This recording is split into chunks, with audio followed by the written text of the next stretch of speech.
What I feel is the last class noun part 4 అనేది మీకు మాత్రం మంచి క్లారిటీ అనేది ఒకటి ఇచ్చింటుంది ఖచ్చితంగా. ఎందుకంటే that type of content and clarity is I think rare to find.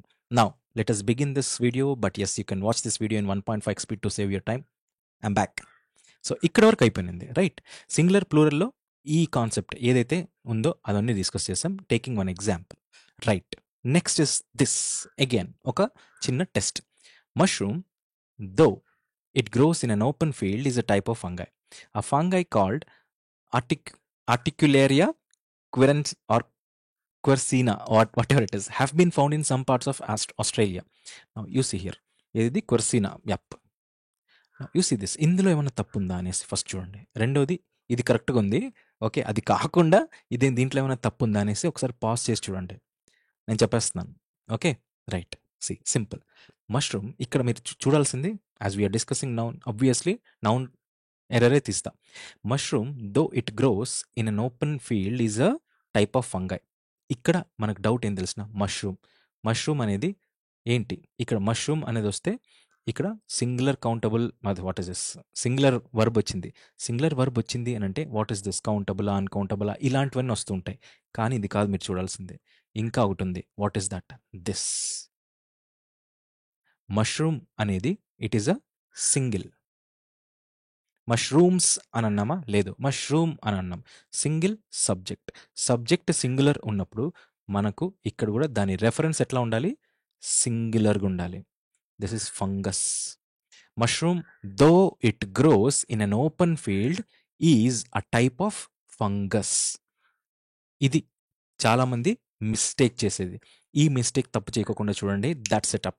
Again, a fungi called Articularia quercina have been found in some parts of Australia. కరెక్టా కదా అంటే ఎస్. ఇప్పుడు మీకు అర్థమైంది ఏంటి ఇది? This is a singular subject. Articularia quercina అనేది ఒక single, what is this? This is a typical, what is this? Fungi scientific name అంటాం కదా అది. And this is a singular subject. ఇందులో ప్లూరల్ సబ్జెక్ట్ ఏం లేవు.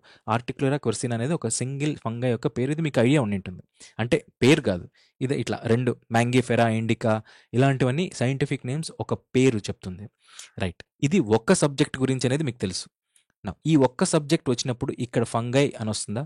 రాదు. అప్పుడు ఇక్కడ రావాల్సింది ఫంగస్ అంతా. ఇది ఫంగస్ అని వచ్చినప్పుడు ఇక్కడ ఏం రావాలి? ఇక్కడ హ్యావ్ కాదు, ఇక్కడ హ్యాజ్ రావాలి. This is it. యాక్చువల్లీ ఇక్కడ హ్యాజ్ పెట్టిండొచ్చు, బట్ ఎస్, అదే చెప్తున్నా. ఒక ఎర్రర్, ఒక సెంటెన్స్లో మీకు ఒక ఎర్రరే ఇస్తాడు, కానీ నేను మీకు రెండు ఎర్రర్లు ఎందుకు చూపిస్తానంటే, so in order to have a flow, మీ కళ్ళు ఎలా పడాలి, ఎక్కడ చూడాలి, ఎంత చూడాలి, ఎలా ఆలోచించాలనేసి మీకు ఐడియా తెప్పడానికి ఇది చెప్తున్నా. అగైన్ ఇక్కడ మీరు డిస్కస్ చేయాల్సింది simple point. It is such. This is a singular subject. ఇది సింగులర్ సబ్జెక్ట్ అయినప్పుడు మనకు కావాల్సింది ఏంటి? Singular subject, right? Singular subject అంటే ఫంగస్. ఇక్కడ ఫంగస్ రావాలి. అండ్ ఇక్కడ ఫంగస్ వచ్చినందుకు మనకి ఇక్కడ ఏం రావాలి? హ్యాజ్ రావాలి. This is it, right? A fungus called Articularia quercina has been found in some parts of Australia. అందుకే సబ్జెక్ట్ వర్బ్ అగ్రిమెంట్ అనేది ఎంత ఇంపార్టెంటో చూడండి. సింగులర్ సబ్జెక్ట్ వస్తే సింగులర్ వర్బ్ వస్తుంది, ప్లూరల్ సబ్జెక్ట్ వస్తే ప్లూరల్ వర్బ్ వస్తుంది. ఇది చెప్పడం వేరు, యాక్చువల్గా ఇంప్లిమెంట్ చేయడం వేరు, right? I think yup this is getting recorded, right? Yes, this is it. Ya, now you see this. ఇది సింగులర్ అండ్ ప్లూరల్లో ఇది ఒక లిస్ట్. అందులో ఒకటిది fungus and fungi. This is singular nouns అన్నీ ఇలా ఉంటాయి. వాటి ప్లూరల్స్ అన్నీ ఇక్కడ ఇట్లుంటాయి, right? Okay, this is it. Axis, IS అనేది సింగులర్, ఈఎస్ అనేది ప్లూరల్. క్రైసిస్ అనేది సింగులర్, క్రైసెస్, ఈఎస్ అనేది ప్లూరల్. ఈ రెండు ఒక రకం, ఈ మూడు ఒక రకం. ఫంగస్ అనేది ఫంగై ఆర్ ఫంజై అంటారు, what ever it is. Radius is రాడీ, right? ఈ యూఎస్ తీసేసి ఐ వస్తుంది అంతే. సిలబస్ తీసేసి సిలబై అయిపోతుంది. That's it. ఈ మూడు ఒక రకం, ఇది ఒక రకం. ఇవి మీరు గుర్తుపెట్టుకోవాలి. ఇవి అప్లై చేసేటప్పుడు దీని కన్సర్న్డ్ సబ్జెక్ట్ ఎట్లుంది, దీని కన్సర్న్డ్ వర్బ్ ఎట్లు రావాలి. ఇదే ఆట, రైట్? ఇదే ఆట. ఇంతకు మించి ఇంకేమన్నా ఆట ఉంది అంటే ఇక్కడ ఇది fungus. It is a type of fungus. It is not a fungi, right? That's it up. అది ప్రిపోజిషన్ ప్లస్ ప్రిపోజిషనల్ ఆబ్జెక్ట్లో ఎలా మనం డిస్కస్ చేయాలి, ఎలా చూడాలి అనేసి నేను మీకు ఎగ్జాంపుల్ కూడా చూపిస్తున్నాను. In this way, you have to have a clear-cut mind of how and what the approach must be. Okay. Next, compound nouns. Compound nouns అంటే simple. I'll tell you through examples. Brother-in-law, mother-in-law, commander in chief, maid, servant. రెండు రెండు నౌన్లు ఉంటాయి. Maid ఉంటుంది, servant ఉంటుంది. Man ఉంటాడు, lover ఉంటాడు, bye ఉంటాడు, friend ఉంటాడు. హెన్స్ ఇక్కడ మినిమం రెండు నౌన్లు ఉన్నాయి అని అంటే then that type of what is this noun is called as a compound noun. సింపుల్గా చెప్దాం, మనం పిహెచ్డి చేయట్లా. కాంపౌండ్ నౌన్ అంటే ఇలా కనిపిస్తాయి అనేది మనకు ఐడియా ఉంటే చాలు. నౌ ఇక్కడ చూడండి, ఇది సింగులర్ అయితే, ఇది ప్లూరల్ అయితే మరి మనకు సింగులర్ ప్లూరల్లో ఎక్కడ తేడా కొడుతుందంటే కొన్ని ఈజీగానే ఉంటాయి. ఎందుకంటే ఇక్కడ చూడండి, ఇది బ్రదర్ ఇన్ లాలో ఇక్కడ ఎస్ రాయాలా, ఇక్కడ ఎస్ రాయాలా అనేది మనకు డౌట్. ఇక్కడేమో ఇలా రాశారు, రైట్. మళ్ళీ ఇక్కడ చూడండి, మెయిడ్ సర్వెంట్లో మెయిడ్ సర్వెంట్స్ అని రాశారు, ఎస్ ఇక్కడ వచ్చింది, రైట్. మరి ఇక్కడేమో ఇది కరెక్ట్ అంటున్నారు, ఇక్కడేమో ఇది తప్పు అంటున్నారు, ఇది కరెక్ట్ అంటున్నారు. What do I need to do అనేది మనకు తెలియాలి. So I'll tell you see now. లా లా లా లా. సో ఇక్కడ మీరు ఎప్పుడైనా కానీ ఇలా హైఫోనేటెడ్ నౌన్స్ వచ్చాయనుకోండి, సో ఓకే, హైఫోనేటెడ్ నౌన్స్ వచ్చాయనుకోండి, అప్పుడు you have to think in certain way like this, right. Right this, okay, yeah, ఇంతే హైఫోనేటెడ్ నౌన్స్. ఈ హైఫోనేటెడ్ నౌన్స్లో ఎప్పుడైనా కానీ ఇన్లా అనేది ఏం చెప్తోంది, లీగల్గా అనేసి. ఎప్పుడన్నా ఒకరు పెళ్లి చేసుకుంటే వాళ్ళ సైడ్ వాళ్ళు brother in law, mother in law, sister in law ఇట్లాంటివి అవుతారు, రైట్. అలాంటప్పుడు మనకి ఇన్ లా అనేది extra additional information, right. This is an extra additional information and మన ఇంపార్టెన్స్, మన subject is regarding brother. Brother how is ఈ in law, కాబట్టి in law అనేది ఎక్స్ట్రా, బ్రదర్ అనేది మనకు actual word. If that is the case దానికే S add అవుతుంది, brothers in law. ఈ బ్రదర్స్ అనేవాళ్ళు చాలామంది ఉన్నారు, వాళ్ళు ఎలా ఉన్నారు, ఇన్ లా అయ్యారు, right, legally. That's it. So ఎప్పుడైనా హైఫోనేటెడ్ నౌన్స్ వచ్చినప్పుడు మనకేం కావాలి, ఈ హైఫన్ అనేటివి పక్కన పెట్టేసి దేని గురించి లేదా ఎవరి గురించి అయితే మాట్లాడుతున్నామో వాటి గురించి, లేదా వాళ్ళకు మాత్రమే ప్లూరల్ వస్తుంది, బ్రదర్ ఇన్ లా, రైట్. ఇక్కడ మీరు బ్రదర్స్ ఇన్ లా అంటే ఇప్పుడు మీకు మీనింగ్ అర్థమవుతుంటుంది, ఓకే బ్రదర్సే కానీ ఇన్ లా. అదే మీరు ఇక్కడ ఎస్ తీసేసి బ్రదర్ ఇన్ లాస్ అని రాశారనుకోండి, ఇది తప్పు అయిపోతుంది. ఎందుకంటే లాస్కి ఎస్ యాడ్ చేస్తున్నారు, ఇది తప్పు. మీరు యాడ్ చేయాల్సింది బ్రదర్కి, కాబట్టి మీరు బ్రదర్స్ ఇన్ లా అయిపోతుంది, రైట్. అలాగే సేమ్ మదర్ ఇన్ లా అని అంటే మనకు ఇన్ లా హైఫనేటెడ్ నౌన్ వచ్చింది, దీనికి రాదు. మదర్ అనేదే సబ్జెక్ట్ కాబట్టి అందుకే వాళ్ళకే సబ్జెక్ట్ ఎస్ వస్తుంది.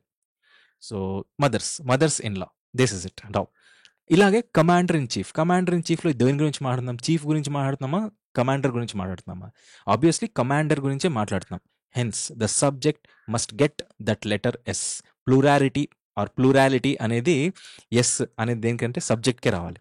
Here the subject is commander, అందుకే కమాండర్కే ఎస్ ఆడే కమాండర్స్ ఇన్ చీఫ్ అయినారు, రైట్. ఇది ఇంతవరకు ఈ కథ, రైట్. ఈ కథ తర్వాత మనకు ఇంకో కథ తెలియాలి. ఇదంతా ఒకటి ఎత్తు అయితే ఇదంతా ఒక ఎత్తు. ఇక్కడ చూడండి, మెయిడ్ సర్వెంట్ అని ఉంది, ఇది ఓకే. మెయిడ్ సర్వెంట్లో ఎవరి గురించి మాట్లాడుతున్నాం, మనం మెయిడా సర్వెంటా? సర్వెంట్ గురించి మాట్లాడుతున్నాం, right. Do comment in the chat box, what is this maid? If it is మగ and what is this gender, what is this male, మాస్కులైనా ఫెమినైనా? If it is masculine then what is the feminine? If it is feminine what is the its corresponding masculine, vice versa? చెప్పండి. Maid servant, ఎందుకంటే ఇది discuss చేశాను. Maid సర్వెంట్లో maid గురించి మాట్లాడుతున్నామా, servant గురించి మాట్లాడుతున్నామా అంటే servant గురించి మాట్లాడుతున్నాం. సర్వెంట్ గురించి మాట్లాడినప్పుడు ఈ మెయిడ్ అనేది దీని యొక్క అడ్జెక్టివ్. ఇప్పుడు చెప్పండి ఎవరి గురించి మాట్లాడుతున్నాం? ఎవరి గురించి మాట్లాడుతున్నాం? సర్వెంట్ గురించి మాట్లాడుతున్నాం. అదే సబ్జెక్ట్ అవుతారు. ఆ సబ్జెక్ట్కే మనము ప్లూరాలిటీ అనేది యాడ్ చేయాలి, అందుకే సర్వెంట్స్ అయ్యారు. బట్ మెయిడ్ అనేది it is an adjective. Maid servant, good servant, bad servant, whatever that you add it, you have to add it to the servant, right. You cannot change this one. And moreover మీకు తెలుసు adjectives ఎప్పుడు సింగులర్లో ఉంటాయి, right. Adjectives ఎప్పుడు సింగులర్లో ఉంటాయి. If that is the case, man lover, ఇక్కడ మ్యాన్కి yes పెట్టాలా, లవర్కి yes పెట్టాలా అనేసి మనకు డౌట్ వస్తుంది. ఇప్పుడు చెప్పండి, మ్యాన్ కాస్త మెన్ చేంజ్ చేయలేమా? ఖచ్చితంగా. మగాళ్ళు లవరా ఏదో ఒకటి, ఓకే, లవర్, మెన్ లవర్ అని రాయొచ్చు. లేదు అని అంటే మెన్ లవర్స్ అని కూడా రాయొచ్చు, రైట్. మెన్ లవర్స్ అని కూడా రాయొచ్చు. If that is the case I have that Liberty, right. మీరు అన్నట్లు ఇలాగే ఎందుకు రాయాలి సార్ అనే డౌట్కి మనకి క్లారిటీ కావాలి. ఇక్కడ ఆ క్లారిటీ రావాలి అని అంటే మనం ఇక్కడికి రావాలి క్వశ్చన్ దగ్గరికి. Question is here. ఇక్కడ మ్యాన్ గురించి మాట్లాడుతున్నామా? లవర్ గురించి మాట్లాడుతున్నామా? లవర్ గురించి మాట్లాడుతున్నాం. లవర్ ఎలాంటోడు? వుమెన్ లవరా? మ్యాన్ లవరా? డాగ్ లవరా? క్యాట్ లవరా? Right? What which lover is this అనేది అడ్జెక్టివ్. మ్యాన్ లవర్ అంటే lover, dog lover, cat lover. Right? ఇక్కడ మనం డాగ్ లవర్స్ అని రాయాలి. చెప్తా. డాగ్ లవరా? ఈ మ్యాన్, డాగ్, క్యాట్లు ఏంటి? అడ్జెక్టివ్. అడ్జెక్టివ్ ఎప్పుడు సింగులర్గా ఉండాలి. ఎందుకు ఉండాలి అంటే అడ్జెక్టివ్ పక్కన పెడితే మనం డిస్కషనే లవర్ గురించి. ఏ దాని గురించి అయితే డిస్కస్ చేస్తామో అదే సబ్జెక్ట్ అవుతుంది. And plurality has to be given for the subject. అందుకు సబ్జెక్ట్కే ఎస్ యాడ్ అయింది, లవర్స్ అయింది. And man as it is an adjective, adjective ఎట్లున్నదో అట్లే వచ్చింది, మ్యాన్ లవర్స్. అందుకే మెన్ అనేది తప్పు అయిపోతుంది. మెన్ అనేది ఇక్కడ కూడా తప్పు అయిపోయి లవర్స్ అనేది కరెక్ట్ అయిపోతుంది. దీన్ని మ్యాన్గా చేంజ్ చేయాలి. అందుకే ఇది కరెక్ట్. ఓకే. నో ఇంకా ఇంకా ఇంకా బాయ్ ఫ్రెండ్. బాయ్ ఫ్రెండ్ అంటామా, బాయ్ ఫ్రెండ్స్ అంటారా? మీకు తెలుసో తెలియకో మీరు బాయ్ ఫ్రెండ్స్ ఎక్కువ ఉన్నారు అని అంటారా లేదా? రైట్. ఎందుకంటారు? బాయ్స్ ఫ్రెండ్ అని అనొచ్చు కదా. ఎందుకంటే మనకు తెలుసో తెలియకో ఫ్రెండ్ గురించే మాట్లాడతాం అనే సబ్జెక్ట్ మనకు తెలుసు. అండ్ ఈ సబ్జెక్ట్ ఎలాంటి subject? Boy, girl, neutral, whatever it is.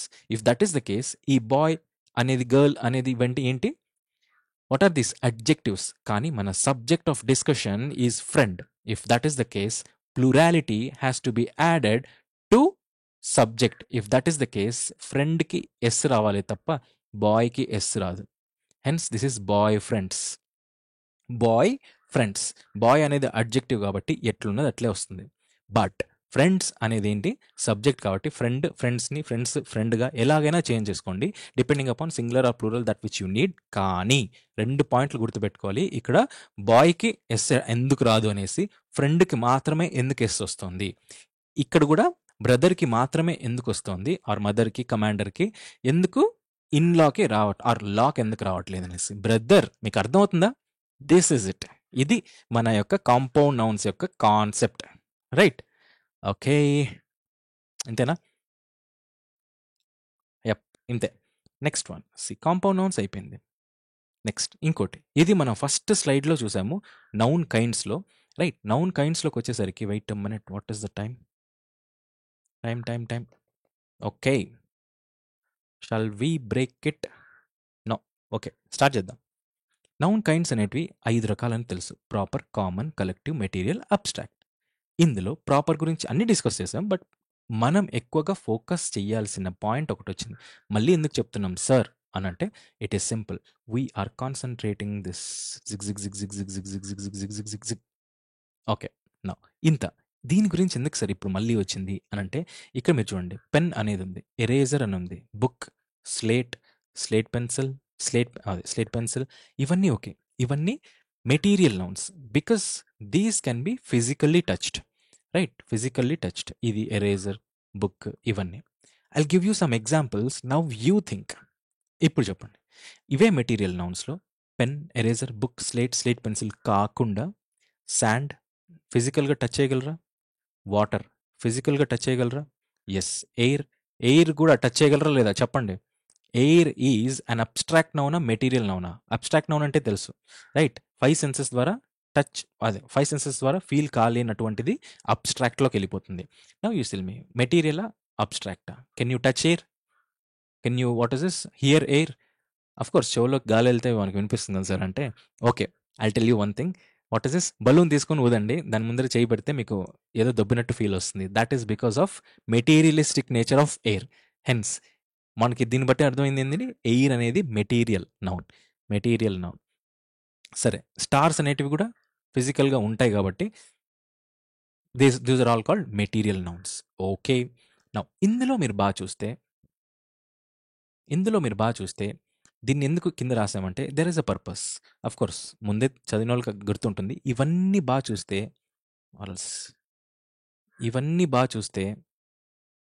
ఎలా కనపడుతున్నాయి? దీస్ ఆర్ కౌంటబుల్స్గా కనపడుతున్నాయి. బాగా చూడండి. ఇవి లెక్క పెట్టచ్చా? పెట్టచ్చు. లెక్క పెట్టచ్చు. ఇవి ఎస్ లెక్క పెట్టచ్చు. సరే, ఎరేజర్ అనేది వాట్ ఇస్ లెక్క పెట్టచ్చు అంటే, ఒక బ్లాక్గా తీసుకుంటే దాన్ని లెక్క పెట్టచ్చు. స్టార్స్ కూడా 100 కోట్లు ఉన్నాయి. కానీ ఒకటితో మొదలెట్టొచ్చు. 100 కోటి 1 అని కూడా లెక్క పెట్టొచ్చు. Though they are many. If that is the case ఇవన్నీ కౌంటబుల్స్ అని వస్తుంది. నా ఇప్పుడు ఇక్కడికి రండి. శాండ్, ఇసుక చేతిలోకి తీసుకొని ఒక్కొక్క అణువు, ఒక గ్రెయిన్ అనేది ఎంచుకుంటూ పోండి. ఒక డెజర్ట్ ఇస్తే can you count it? No, sand can not be counted. Water కూడా చేతిలో పెట్టుకొని లెక్క పెట్టండి. You may count it in quantities. ఇంత వాటర్ తీసుకొని ఒక బాటిల్లోనో గ్లాస్లో వేసి దీని 1 లీటరో 1/2 కేజీనో ఏదో ఒకటి చెప్పొచ్చు. అది క్వాంటిఫికేషన్. అంటే లెక్క పెట్టట్లా, ఆడ మీరు బరువుని కొలుస్తున్నారు. కానీ 1, 2, 3 అని ఎట్లయితే పెన్స్ లెక్క పెడతారో అలా వాటర్ని 1 వాటర్ 2 వాటర్గా లెక్క పెట్టగలరా? నో. ఎయిర్ లెక్క పెట్టగలరా? నో. గాలిని కూడా లెక్క పెట్టలేరు. బట్ అట్ స్టాండర్డ్ టెంపరేచరో ప్రెషరో ఇట్లాంటివన్నీ తీసుకొని ఎయిర్ ఏంటి ఎంత ఏంటనేసి అవగాడ్రో నెంబర్ ఇవన్నీ చూసుకోవచ్చు. Again chemistry. బట్ ఎస్, మొత్తానికైతే ఇలాంటివి కొన్ని మెటీరియలిస్టిక్ నౌన్స్ ఉంటాయి. అలాంటి వాటిని మనం లెక్క పెట్టలేము. ఏవైతే లెక్క పెట్టలేమో వాటిని మనం ఏమంటాం? అన్కౌంటబుల్స్ ఆర్ అన్కౌంటబుల్ నౌన్స్ అంటాం. Because these are nouns, right? Noun కైండ్స్లో ఇది మెటీరియలిస్టిక్, మెటీరియల్ నౌన్స్ అనేటివి కొద్దిగా ఫోకస్ చేయబడాలి. అందుకేమైపోతుంది, ఈ మెటీరియలిస్టిక్ నౌన్స్లో కౌంటబుల్ నౌన్స్ ఉంటాయి, రైట్? కౌంటబుల్ నౌన్స్ ఉంటాయి. అండ్ ఈ మెటీరియల్ నౌన్స్లో అన్కౌంటబుల్ నౌన్స్ కూడా ఉంటాయి. సో మెటీరియల్ నౌన్స్లో కౌంటబుల్ నౌన్స్ ఉంటాయి, అన్కౌంటబుల్ నౌన్స్ కూడా ఉంటాయి. ఇంకొక 6 to 8 minutes of వీడియో ఉంటుంది. By that we complete the noun complete chapter. But yes, కొద్దిగా టైం అయింది. Let me meet you in the next video. Good day and bye.